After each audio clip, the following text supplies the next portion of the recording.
শাহাবুদ্দিন জাহাবি রহমতুল্লাহ আলাইহি তিনার কিতাবের নাম হচ্ছে আল কাবায়ের। সেই কিতাবের মধ্যে বাপ আল কাবায়ের কিতাবের মধ্যে জনাব হাফিজ শাহাবুদ্দিন জাহাবি রহমতুল্লাহ তিনি বর্ণনা করছেন বাপ, আজ দুনিয়ার সর জমিনে আপনার নবী আমার নবী দয়ার নবী জনাব মুহাম্মদুর রাসূলুল্লাহ সাল্লাল্লাহু তাআলা আলাইহি ওয়াসাল্লাম আপনার জন্য আমার জন্য কতটা চিন্তিত, কতটা ভাবিত, নবী আমার উম্মতের জন্য কতটা আপনার ব্যথিত। দয়ার নবী মায়ের নবী জনাব মুহাম্মদুর রাসূলুল্লাহ সাল্লাল্লাহু তাআলা আলাইহি ওয়াসাল্লামের ব্যাপারে আল কাবায়ের কিতাবের মধ্যে যারা হাফিজ শাহাবুদ্দিন জাহাবি রাহমাতুল্লাহ আলাইহি তিনি বর্ণনা করছেন, একদা একদিন আল্লাহর নবী বিশ্ব নবী নবী আকরাম সাল্লাল্লাহু তাআলা আলাইহি ওয়াসাল্লামের বেটি, তার নাম কি ছিল? জান্নাতের সরদারিনী মা ফাতিমাতুজ জোহরা রাদিয়াল্লাহু তাআলা আনহা। খুব গুরুত্বপূর্ণ সময়কে সামনে রেখে খুব সংক্ষিপ্ত ভাবে বলবো বাবা। আজ মুসলমান আজ নামাজের খেয়াল নেই, রমজান মাসের রোজার খেয়াল নেই, ব্রাদার ইসলাম মাল থাকার পর, টাকা থাকার পর, পয়সা থাকার পর যাকাত আপনাকে আমাকে দিতে হবে, আল্লাহর হককে আপনাকে আমাকে আদায় করতে হবে, তার খেয়াল নেই। এই তো আপনার বড় ধান বস্তা বস্তা আপনার 100 বস্তা ধান বাড়িতে ঢুকিয়ে নিচ্ছেন, এই ধানকে আপনার যে উসুর বার করতে হবে সে আপনার খেয়াল নেই। কিন্তু বাপরে আমার ভাইরা আমার, যে কথা আমি বলতে চাইছি, আমার দয়ার নবী মুস্তাফা সাল্লাল্লাহু তাআলা আলাইহি ওয়াসাল্লাম আপনার জন্য আমার জন্য কতটা চিন্তিত, কতটা ব্যথিত, কতটা ভাবনিত। নবী আমার এখনো আপনার জন্য আমার জন্য সমস্ত গুনাহগার উম্মতির জন্য মদিনাতুল মুনাওয়ারাতে নবী আমার ইয়া হাবলি উম্মতি করে কাঁদতে আছে। জোরে বলবেন না সুবহানাল্লাহ।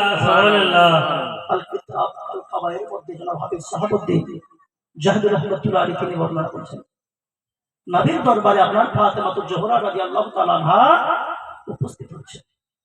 তার সঙ্গে আছেন কে? জামাতা আলী কারামাল্লাহু ওয়াজহু, জামাতা আলী কারামাল্লাহু ওয়াজহু।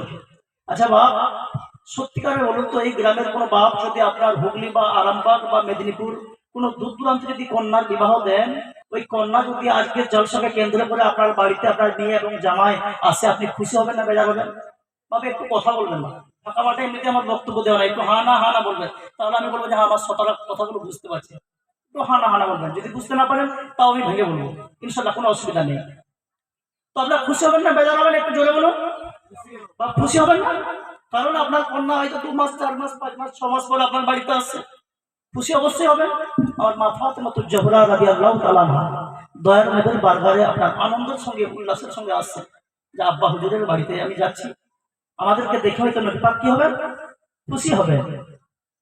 আল্লাহর নবী বিশ্ব নবী নবী আকরাম সাল্লাল্লাহু তাআলা আলাইহি ওয়াসাল্লাম, ভাইরা আমার, বন্ধুরা আমার, যখন দয়ার নবী মায়ের নবী জনাবে মুহাম্মদুর রাসূলুল্লাহ সাল্লাল্লাহু তাআলা আলাইহি ওয়াসাল্লামের বারগাহে মা ফাতিমাতুজ জোহরা রাদিয়াল্লাহু তাআলা আনহা আপনার এসে আপনার হাজির হলেন, এবং সঙ্গে জামাতা আলী কারামাল্লাহু ওয়াজহু যখন আপনার দয়ার নবীর দরবারে হাজির হলেন, হাজির হয়ে যাওয়ার সঙ্গে সঙ্গে দেখতে পাওয়া গেল যে আমার দয়ার নবী মুস্তাফা সাল্লাল্লাহু তাআলা আলাইহি ওয়াসাল্লামের জানুবাব দরজাটা আপনার বন্ধ আছে, লাগানো আছে।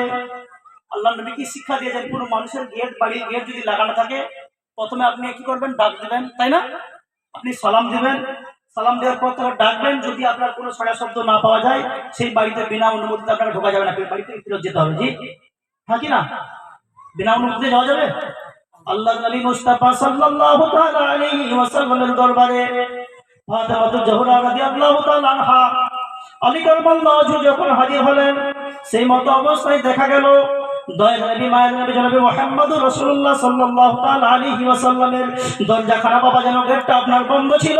গেটটা আপনার বন্ধ থাকার সঙ্গে সঙ্গে আল্লাহর নবী মুস্তাফা সাল্লাল্লাহু তাআলা আলাইহি ওয়াসাল্লামের ওই দরজাখানায় আপনার আলী কারামাল্লাহু ওয়াজহু কি করলেন? হাত দিলেন, ঠেস দিলেন, সঙ্গে সঙ্গে যেন আপনার দরজাটা আপনার খুলে গেল।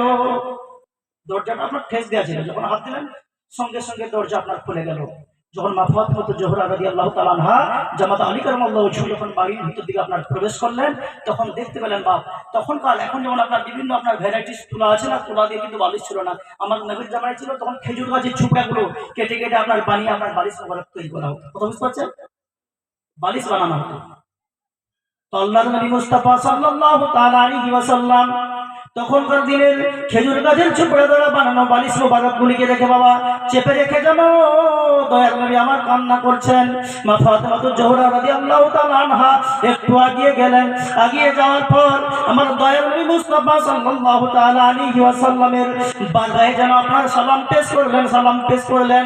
আপনার বললেন আসসালামু আলাইকা ইয়া রাসূলুল্লাহ। জোরে বলুন সুবহানাল্লাহ। আল্লাহর নবী মুস্তাফা সাল্লাল্লাহু তাআলা আলাইহি ওয়াসাল্লামের বারগাহে যখন আপনার সালাম পেশ করে দেয়া হলো, দয়ার নবী মায়ের নবী জনাব মুহাম্মদুর রাসূলুল্লাহ সাল্লাল্লাহু তাআলা আলাইহি ওয়াসাল্লাম এই সালামের উত্তর দেওয়ার জন্য যখন চেহারা মুবারক উঠালেন, নিজের দেহ মুবারক উঠালেন, তখন দেখতে পাওয়া গেল আল্লাহর নবী বিশ্ব নবী নবী আকরাম সাল্লাল্লাহু তাআলা আলাইহি ওয়াসাল্লামের জমাটে অশ্রু যেন আপনার দাড়ি মুবারক হইতে, আপনার পুরো শরীর হইতে আপনার জমিনের মধ্যে top top top top top top করে আপনার পড়তে আছে। ব্রাদার ইসলাম ওয়াজ্জাজ সামিন ইকরাম, বলুন তো বাপ, যদি আপনার কোনো কন্যা বাড়িতে আসার পরে বাপ মায়ের যদি এরকম কান্নাপূর্ণ অবস্থা দেখে বাপ সেই মনে আপনার মেয়ের খুশি থাকবে? বাপ খুশি থাকবে? আমার নবীর কন্যা আপনার খুশিতে ছিলেন, কিন্তু যখন দেখলেন নবী আপনার কান্না করছেন, সঙ্গে সঙ্গে নিছক হাসি বাপ উধাও হয়ে গেল। সর্বশেষে পরিশেষে আপনার ফাতেমাতুজ জোহরা রাদিয়াল্লাহু তাআলা আনহা আরজ করলেন, ইয়া রাসূলুল্লাহ, নবী গো, আপনি বলুন হুজুর, আপনার চোখের পানি কেন শেষ হয় না? নবী আমার বলেন, বেটি রে, শুনে নাও রে বেটি। আপনার ফাতেমাতুজ জোহরা এই প্রশ্ন করার সঙ্গে সঙ্গে বাপ আলী কারামাল্লাহু ওয়াজহু জিজ্ঞাসা করলেন, বলে ইয়া রাসূলুল্লাহ, ইয়া হাবিবাল্লাহ হুজুর, আপনি আমরা যতক্ষণ পর থেকে আপনার এসে এই জায়গায় উপস্থিত হয়েছি, দাঁড়িয়ে আছি, আপনার সঙ্গে কথোপকথন করার পরেও, সালাম প্রদান করার পরেও, ইয়া রাসূলুল্লাহ, ইয়া হাবিবাল্লাহ হুজুর, আপনার বেটি জান্নাতের সর্দারিনী ফাতেমাতুজ জোহরা রাদিয়াল্লাহু তাআলা আনহা আপনার চোখের অশ্রু